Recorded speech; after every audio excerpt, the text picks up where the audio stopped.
ജിമ്മിൽ വ്യായാമം ചെയ്യുന്നതിനിടെ യുവാവ് കുഴഞ്ഞു വീണ് മരിച്ചു. 20 വയസ്സുള്ള സൽമാനാണ് മരിച്ചത്. നിങ്ങളോട് എനിക്ക് ഇത്രേ പറയാനുള്ളൂ.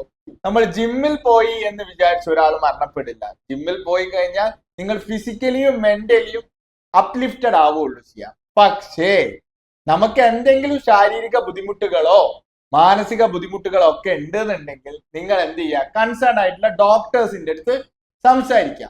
അല്ലാതെ നിങ്ങളെ പ്രശ്നം ചെറുതാണ് എന്ന് വിചാരിച്ച് നിങ്ങൾ ഡോക്ടറെ കാണിക്കാതെ സെൽഫായിട്ട് ചികിത്സിക്കാൻ നടന്നു കഴിഞ്ഞാൽ ഇങ്ങനെയുള്ള സാഹചര്യങ്ങൾ ഉണ്ടാവാനുള്ള സാധ്യത വളരെ കൂടുതലാണ്. നമ്മളെ ജീവിതത്തിൽ നമ്മൾ ഇത്ര ദിവസം നമുക്ക് ജീവിക്കും എന്നൊന്നും പറയാൻ പറ്റില്ല.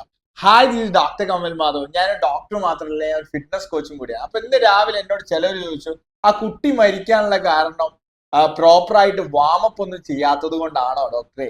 ആ കുട്ടിക്ക് എന്തെങ്കിലും പ്രീവിയസ് ആയിട്ടുള്ള ഹെൽത്ത് ഇഷ്യൂസ് ഉണ്ടാവും, അതുകൊണ്ടാണ് അങ്ങനെ സംഭവിച്ചത്. അല്ലാതെ ജിമ്മിൽ വന്ന് വർക്കൗട്ട് ചെയ്തെന്നോ നിങ്ങൾ ഹാർഡായിട്ട് വെയിറ്റ് ട്രെയിനിങ് എടുത്തെന്നോ വിചാരിച്ച് ഒരു കുഴപ്പമുണ്ടാവില്ല. പക്ഷേ നമ്മളെ ഹെൽത്ത് ഇഷ്യൂസ് നമ്മൾ നിസാരമായിട്ട് കരുതി, അല്ലെങ്കിൽ ആ ഹെൽത്ത് ഇഷ്യൂസ് ചെറുതാണെന്ന് കരുതി നമ്മൾ ഇൻവെസ്റ്റിഗേഷൻ ഒന്നും നടത്താതെ നമ്മൾ വ്യായാമം ചെയ്തു കഴിഞ്ഞാൽ മാറൂ എന്ന് വിചാരിക്കുന്ന ഒരു കൂട്ടം ജനങ്ങളുണ്ട്. അങ്ങനെ ചെയ്യാൻ നിൽക്കുക. അങ്ങനെ ചെയ്യുമ്പോഴാണ് prevention is better than cure എന്നാ പറയുന്നത്. അപ്പം